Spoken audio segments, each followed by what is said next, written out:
Surrounded by cheering employees, my boyfriend was inside city getting his marriage license, with the intern. I showed up late, family registry in hand.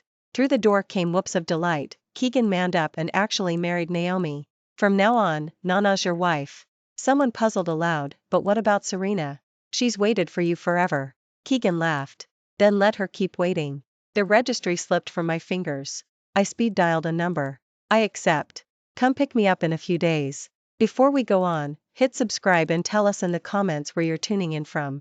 Naomi was curled against Keegan, his arms circling her waist. She tilted her face up for a kiss. Amid more hooting, Keegan's mouth met hers.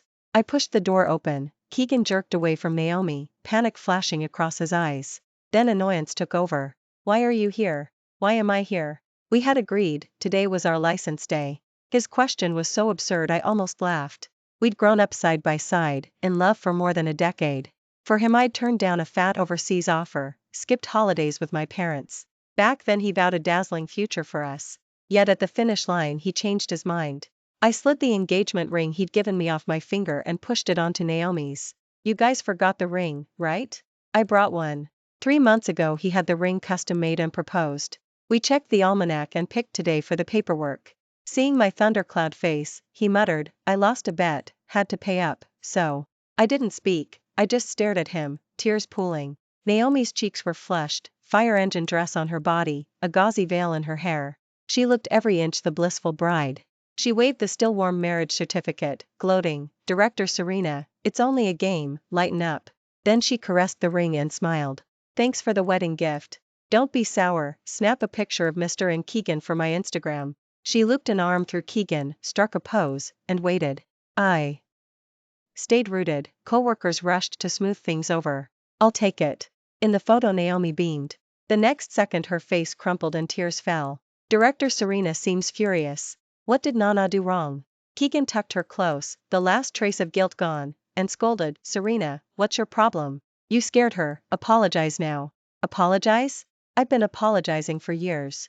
Soup oversalted, sorry. Dinner cold, sorry. Now I'm supposed to bless the marriage he jumped the line for, sorry again? Not this time. I said, dead serious, I quit, that apology big enough? Keegan's mouth drooped, disbelief all over his face. Watching him squirm, my heart ached. From the orphanage to the cramped studio to founding Caldwell, piece by piece we'd built it. The first seed money came from my side gigs while he slept. The first project came after I stood in the rain all night begging for it. The first office's paint job cost me 3 sleepless nights bargaining, just to shave a few bucks. We'd hugged on that rickety sofa as if we could fuse into one. He had sworn to hand me the most perfect wedding on earth. We were broke then, but the happiest people alive. Finally Caldwell took off, and he married an intern he'd known 1 month. The whole thing was grotesque. 3 months ago Naomi started as a Caldwell intern. She failed her probation week. Keegan kept her anyway, claiming we were short-handed. I didn't waste worry on the green girl. But soon Keegan came home later and later. When I couldn't reach him, Naomi always could. At first he'd still spin lame comfort when I grilled him. After a while he didn't even bother. Work, that's all. My endless tolerance let his favoritism bloom. They became inseparable. While the rest of us entertained clients, they slipped off to candlelit dinners. While we slaved over proposals, they shopped. At team building they fed each other across the table, eyes locked as if no one else existed. The moment I stepped to the restroom they toasted with lovers why. The room erupted in whistles. Instead of cooling it, they clinked harder. Watching from the doorway, I felt my heart tear. After that they flaunted it, me be damned.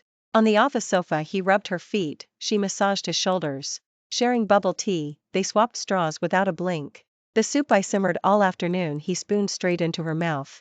I'd waited forever for Chishi, he took her to Disneyland for fireworks. I burned with fever at midnight, he didn't pick up. Next morning he came home in a fresh shirt, Naomi's love bites on his neck. When I cried and raged, he only snapped, who says men and women can't be pure friends?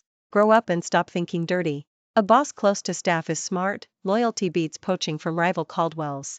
If you can't grasp that, we've got nothing to say. What froze me worst was our anniversary. A month earlier he'd fussed over plans, the day itself he vanished. That night an anonymous clip arrived.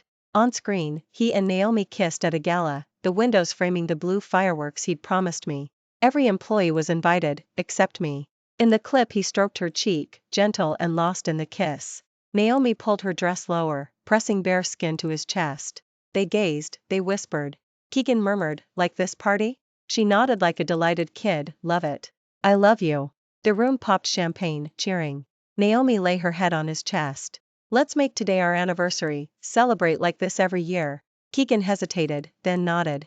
"Whatever you want, we'll celebrate yearly." That echo of past promises shattered me. I locked the bedroom door and froze him out. He stood outside so long I thought it was over. A thud, he'd collapsed. My pretend ice cracked. On the hospital bed he sobbed like a child. For a dizzy moment I saw the orphanage boy again. I caved. Deep in the bookcase sat a stack of letters, proof of our 4-year long-distance college love. I fed them to the fire, one by one, as if torching my whole past. Once, he had loved me truly, every blink of mine stirred him. Now his heart belonged to another. The minute I walked back into Caldwell, I filed my resignation.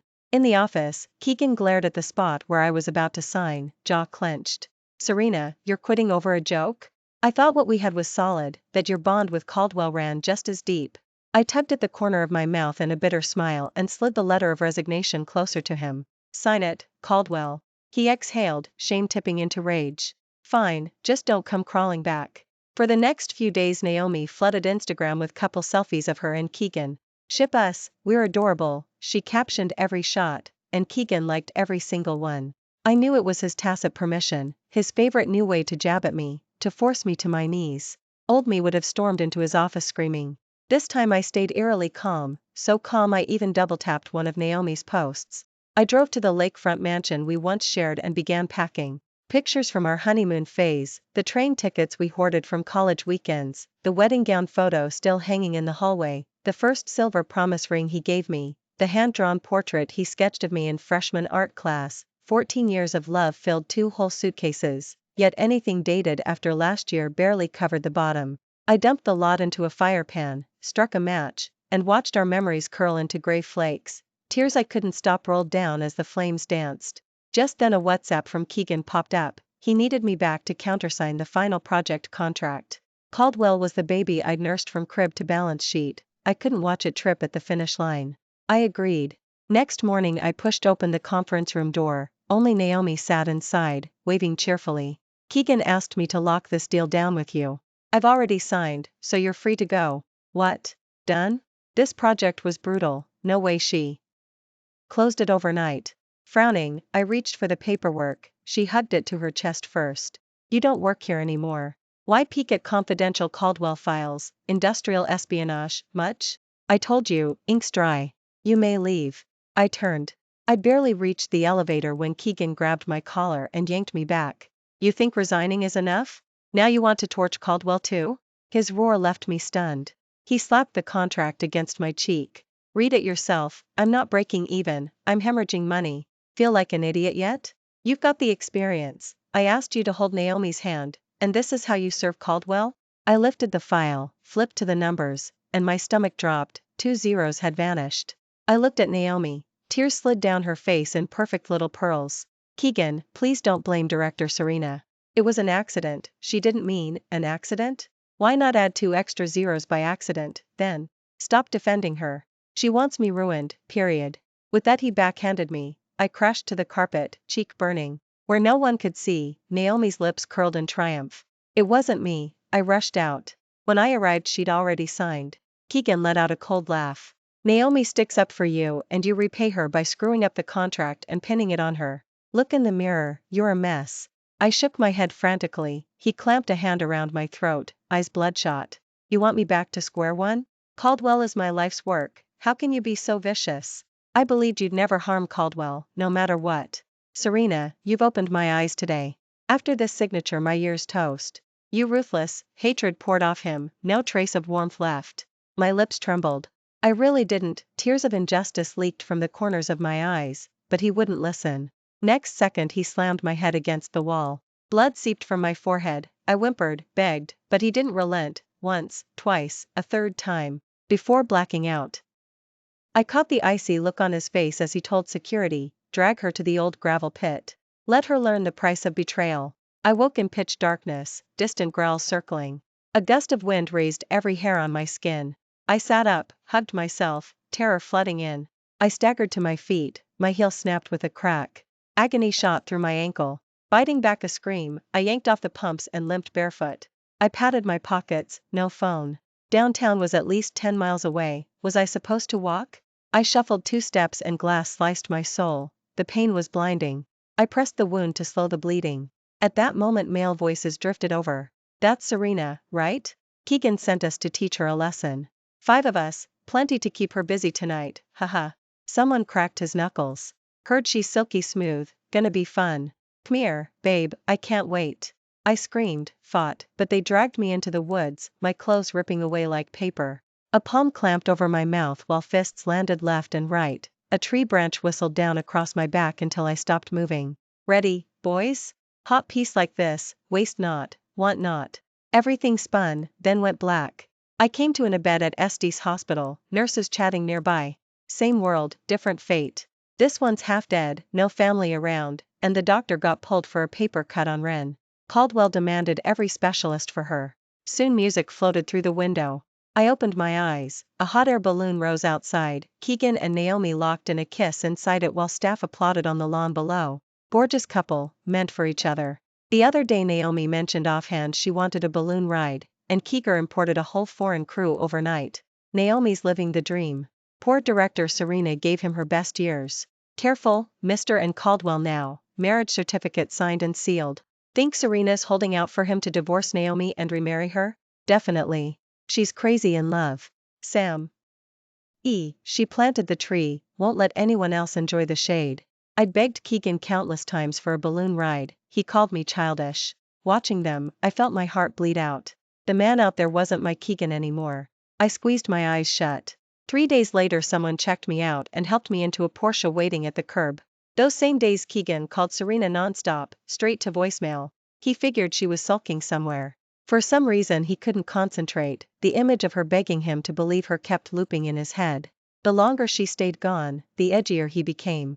Her office sat empty now, he still glanced in every time he passed. Naomi tugged his sleeve and cooed, still thinking about her? I told you, I saw her leave with some guy, she's probably off having the time of her life. Keegan yanked his arm free, voice cracking with impatience and irritation. Since when do I have to file a report on what I'm thinking? Learn your place. He flicked his sleeve and stalked off, leaving Naomi gaping. Back at the lakefront mansion he headed straight for the study, rummaging through drawers until it hit him, every trace of Serena was gone. He clenched his fists, feeling something slip through his fingers like sand. He grabbed his phone and barked at his assistant, "Wake up. Find Serena, now, tonight, yesterday." He stood in the echoing rooms shouting her name, as if the sound could leash the ache he had no box for. Nothing was missing except every memory they had ever made. He skimmed his palm over her vanity, the kitchen range, the side of the bed, trying to catch the last molecules of her scent. He stretched out on the sheets, eyes shut, and let the reel play. The client run crash when Serena screamed at the EMTs to haul Keegan out first because she was sure they were both dying. The way she turned breakfast into cartoon plates because Keegan skipped morning food. The barista course she took so he could have hand-ground coffee 365 days a year. Coffee was oxygen to him, so she became his atmosphere. In her universe he had always been the fixed center. Their first closed deal, hugging and sobbing in the elevator like lunatics. Caldwell's first birthday, smearing cake frosting across each other's cheeks until they looked like clowns. Renovating Caldwell, arguing over every tile, every light bulb, like they were building a life, not just an office. Every flicker of her smile looped around his throat now. He needed to see her, the craving felt like claws. A noise outside. Serena? Had to be. Keegan half rolled, half ran to the door, barefoot, heart vaulting. Why are you? The light in his eyes flatlined when he saw Naomi instead. Naomi lunged for a hug, Keegan stepped back and she hit air. She bit her lip, stripped down to underwear in 3 angry moves. Director Shin already left with some guy. Let me keep you company, Caldwell. He tossed the dress at her and turned away. Seeing the storm in his profile, Naomi's bravado cracked, she wriggled back into the dress. The assistant rang. Boss, I grabbed a couple of guys. They confessed Naomi paid them to drag Serena to the old burial grounds, beat her, and were about to, when a passerby stopped it. What? Keegan's gaze snapped to Naomi, eyes blood red. Also, the contract that was short 2 zeros, Davis says Naomi signed it with him that night. She moved the meeting, he never saw Serena. Naomi spun for the door, Keegan locked it first. He stalked toward her, step by step, Satan in a tailored suit. Caldwell, listen, the slap cut her sentence in half. You poisonous bitch. Why frame Serena? I only wanted them to scare her. Scare her? You sent thugs to rape her? A conniving witch like you, I've finally seen the specimen. His hand went for her throat, she dropped to her knees, arms around his thigh, mascara rivers. It's love, I swear. I wanted to take her place. You love me too, right? We already got the marriage certificate. You won't divorce me over a tiny thing. His fingers tightened, voice a glacier. That paper was a joke. Serena is my wife. Pressure multiplied. You dared set her up. Die. Naomi's face purpled, he released her at the last gulp, flung her outside. On the driveway she knew, game over. I lay quietly in a maple sunflower field, green hills, and water soothing the panic out of my pulse. Julian, bespoke suit catching the light, walked toward me. Slow afternoon, I came home to check on you. He pulled a ring box, slid a diamond onto my finger. Like it? I sketched it. If you don't, I'll redo it. Inside the band our names glittered.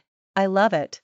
I nodded, smile sneaking up on me. He flipped his phone, swiping through gown sketches. Fresh off the desk wedding gowns, pick, they'll be done in a week. You choose. I trust your eye. Tenderness flooded me as he studied the designs. When I planned the wedding with Keegan I did everything alone while he muttered, women are such a pain. Julian and I met in college, he fell hard and chased me hard. I only had eyes for Keegan and brushed him off. He stayed single anyway. He shelved major deals to nurse me. Under his watch I healed fast. When I could stand without swaying, he installed me at his Caldwell and told the staff, your boss lady. The big day drew every boldface name in town. Joy sparkled, until I spotted a ragged silhouette in the corner. Keegan, unshaven, eyes hollow, looked a decade older. He bolted past security onto the aisle, voice shredded. Yeah, you're my wife, don't marry him. I was wrong, come home. Julian stepped in front of me, ushers muscled Keegan back. Still he screamed, babe, I didn't want to hurt you, everything was that witch's fault. 10 years, you'll dump me just like that? They dragged him to the curb, he pressed against the glass, fists drumming. We kissed, applause erupted. A flower girl tugged her mom, look, mommy, that man's like a sad puppy. Keegan laughed, an ugly, broken sound. Arm in arm with Julian I floated down the Pita El path and spoke the vow. I choose to love him all my life, until death parts us. I beamed the whole way through. After the last champagne toast I stepped outside, Keegan hadn't moved. Later he cornered Naomi, demanding a divorce. Inside Caldwell she forwarded him an email. File those papers and I'll have every investor pull funding overnight, send Caldwell back to zero. Keegan read it twice, jaw set, then rang the lead investor, same story. Without blinking he booked the first slot at Citi. Naomi's face went green. She shot up and slapped the table. Keegan, have you lost your damn mind? You're going to throw Caldwell away? Caldwell is your life's work, without it you're nothing. Keegan hung his head and muttered, it's not that without Caldwell I'm nothing. It's that without Serena I'm nothing. Naomi shrieked, I'm young and gorgeous, 100 times better than Serena. Keegan tugged one corner of his mouth into an ugly smile. Naomi folded her arms, the picture of a dead pig that doesn't fear scalding water. What if I simply refuse to divorce? Keegan's knuckles cracked as he clenched his fists, eyes drilling into her. Then we crash and burn together. I've already lost Serena, being alive doesn't mean anything anymore. He pulled a fruit knife from one pocket and the divorce papers from the other. Despair spread through his eyes like ink. Maybe Naomi smelled danger, her hand shook as she signed. An hour later Keegan got the call. The investors were pulling funding, Caldwell was teetering. He waited until every colleague had left, then collapsed on his desk and sobbed. After that he moved like a zombie. People jumped to the rival Caldwell one after another, he didn't try to stop them. 1 month later the marriage was dead and Caldwell was bankrupt. Keegan drifted like a ghost to Serena's door. In the little maple courtyard the knock sounded. Julian opened it, and found Keegan. Julian froze, then swung his fist. We're married. What the hell are you doing here? Keegan didn't dodge, the punch landed solid. Hit me. Beat me to death if it makes Serena feel better. Julian punched again. Keegan hit the ground, spat blood, struggled back to his feet. I heard the noise and stepped outside. When Keegan saw me his voice cracked. You finally agreed to see me. Can we talk alone? Julian shielded me again. Serena, go inside. I'll handle this. I shook my head. Sooner or later this has to end. In the yard we sat across from each other. He reached for my hand, I jerked away. Eyes red, he pulled out a divorce decree and the family registry. Serena, I've got the divorce papers. You know marrying Naomi that day was a joke. I've always loved you, that witch is out of my life. The contract, those men, Naomi set it all up. I only wanted to scare you. It was her, all her. We've had years together. Give me one more chance, please? By the end his voice was hoarse, throat raw. I looked at him calmly. Keegan, once the arrow leaves the bow it doesn't turn back. The moment you cheated, you threw away 10+ years of us. I'm married now, and I'm happy. I held his gaze. Keegan, I don't love you anymore. I watched the last flicker of light die in his eyes. He dropped to his knees, grabbing my legs, frantic. Serena, I don't care if you love me, I can't lose you. He slapped himself over and over. I was blind, that witch tricked me. People make mistakes, just forgive me this once, okay? I smiled. Let me guess, you're about to say you only did what every man on earth does. He choked, speechless. Keegan, not everything deserves forgiveness. Life only moves forward. Grab the chance when you have it, miss it and it's gone. He stared like I was a stranger. You burned every memory we had, left me nothing, so heartless. I sighed.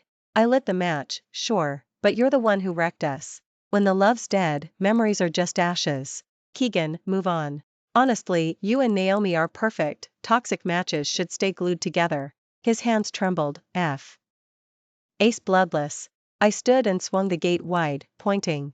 Leave. Now. He screamed, broken and raw. Julian stepped out. I took his hand tight. Julian bent to kiss me, I kissed him deep.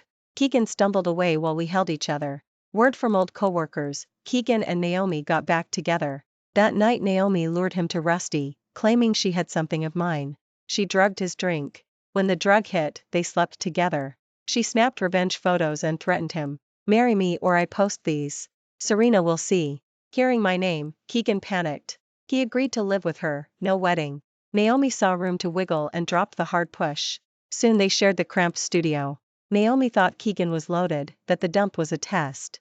Truth, Caldwell's collapse had wiped him out, the lakefront mansion was sold. Once moved in, Naomi played princess to pry his money out. She hated every inch of the studio, threw tantrums daily. Keegan, forced into the coexistence, froze her out. Work was worse. After Caldwell folded, news of his affair spread through the scene. Kick the wife who built you up, then chase tail the second you're rich, who'd do business with that? Company tanked right after the cheating, bad luck or bad character, steer clear. Dumped his fiancée at the finish line, what are other women to him? If he can't handle love, he sure can't handle business. Firm collapses the minute his fiancée walks, proof he never ran it, she did.